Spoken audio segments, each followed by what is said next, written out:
இது உங்கள் வானொலி தகவல். நான் உங்கள் சபரி. நம்ம கோவத்தில் இருக்கும்போது வார்த்தைகளில் நிதானமே இருக்காது. யாரை என்ன எப்படி பேசுகிறோம் அப்படின்றதும் தான் என்ற அகந்தையாலோ மற்றவங்களை துன்புறுத்துறோம். எப்படி? வார்த்தையால். அப்படி வார்த்தையால் மற்றவங்களை துன்புறுத்துனா அவங்களுக்கு என்ன நேரும் அப்படின்றது தான் இந்த கதை. இந்த கதை ரொம்ப சுவாரஸ்யமாக இருக்கும். முழுமையாக பாருங்கள். பார்த்துட்டு உங்களுடைய கருத்துக்களை கமெண்ட் செக்ஷனில் சொல்லிடுங்க. வாங்க கதைக்குள்ளே போகலாம். ஒரு முறை பிரம்மலோகத்தில் அமர்ந்திருந்த தெய்வங்கள் பல விஷயங்களை பற்றி விவாதம் செஞ்சுக்கிட்டு இருந்தாங்களாம்.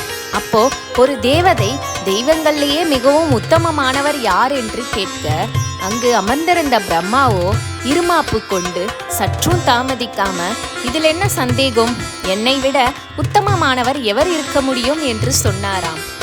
அதை கேட்ட மகாவிஷ்ணுவுக்கு கோபம் வந்துவிட்டதாம். இருவருக்கும் வாக்குவாதமும் ஏற்பட்டதாம். விவாதம் முடிவிற்கு வராமல் அவர்கள் 4 வேதங்களையும் அழைத்து அவற்றுடைய கருத்தையும் கேட்டார்களாம்.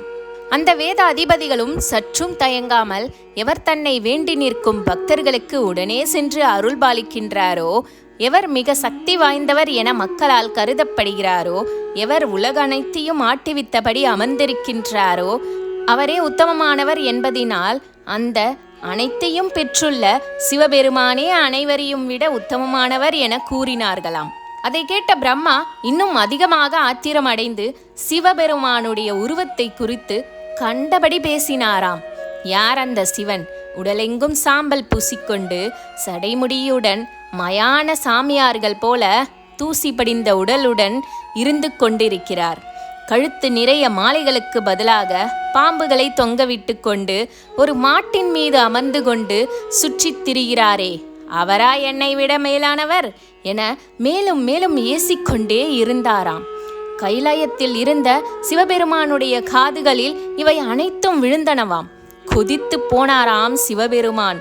பிரம்மா மற்றும் பிற கடவுள்களும் தேவதைகளும் கூட பிரம்மா உரத்த குரலில் சிவனை பற்றி ஏசிக்கொண்டிருந்ததை கேட்டு பிரமித்து நின்றார்களாம்.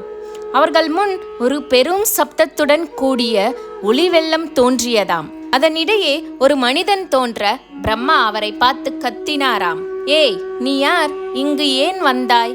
அந்த மனிதன் உடனடியாக ஒரு குழந்தை உருவில் மாறி அழத் துவங்கியதாம். அதை கண்ட பிரம்மா இன்னும் இருமாப்புடன், ஏ குழந்தாய், நீ என் தலையில் இருந்து முளைத்திருக்கின்றாய். இப்பொழுது நீ என்னை சரணடைந்து அழுவதினால் உனக்கு ருத்திரா என்ற பெயர் தருகிறேன்.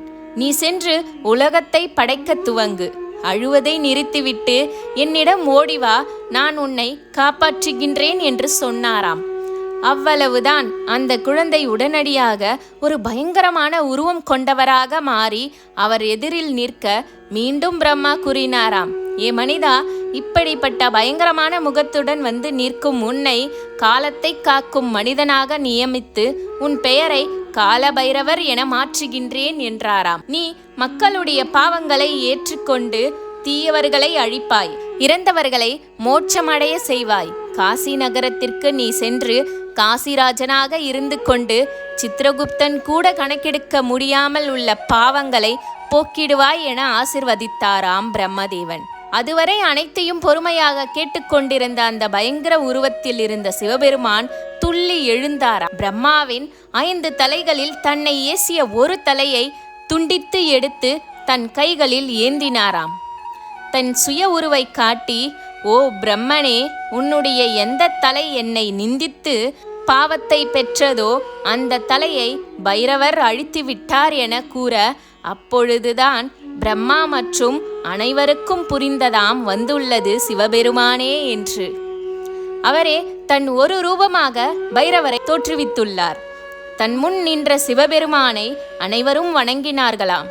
அடுத்து தன்னால் தோற்றுவிக்கப்பட்ட பைரவரிடம் சிவபெருமான் கூறினாராம், நீ பிரம்மாவின் 5 தலைகளை ஒன்றை துண்டித்ததினால் ஏற்பட்டுள்ள பாவத்தை துளைக்க அந்த தலையை பைரவர் உருவில் ஏந்திய வண்ணமே உலகெங்கும் சுற்றி கொண்டு பிச்சை பெற்று கொண்ட வண்ணமே காசியை அடைய வேண்டும். அந்த பாவத்தை தொலைக்க வேண்டும் என்று கூறினாராம்.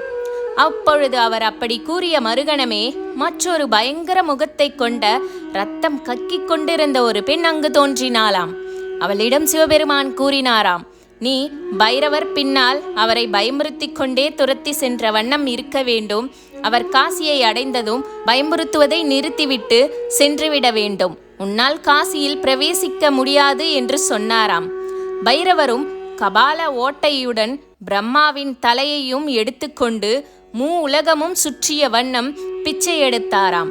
கடைசியில் அவர் காசியில் நுழைந்ததும் அவர் கையில் இருந்த கபாலம் கீழே விழுந்து உடைய அவரை துரைத்து கொண்டு சென்ற பெண்ணும் மறைந்து போனாளாம்.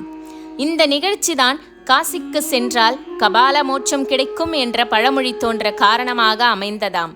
அதன்படிதான் இறந்தவர்களின் சுற்றத்தினார் காசிக்கு சென்று சித்தாந்தம் செய்து இருந்தவருக்கு மோட்சம் கிடைக்க காசியை பாதுகாக்கும் காவலராக தன்னை நியமித்து கொண்டுள்ளாராம் பைரவரின் அருளை பெற்று வருகின்றனர். இது எல்லாம் நம்ம சிவபெருமானுடைய லீலைகள்.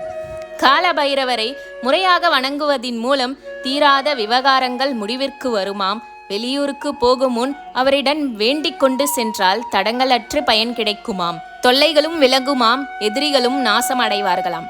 சண்டை சச்சரவுகள் குறைகின்றன. திருடர்கள் பயந்து ஓடுவர். தீய ஆத்மாக்களின் ஆக்கிரமிப்புகள் விளங்கும். பேய் பிசாசுகளின் தொந்தரவு இருக்காது. வழக்குகளில் வெற்றி கிடைக்கும் என பல விதங்களில் இவருடைய பெருமையையும் இவருடைய சக்தியையும் நம்பப்படுகிறது. சிவபெருமானின் அவதாரம்தான் அவர். தான் குடிகொண்டுள்ள ஆலயங்களை காப்பவர் என்ற பெருமைகளையும் பெற்றவர் பைரவர்.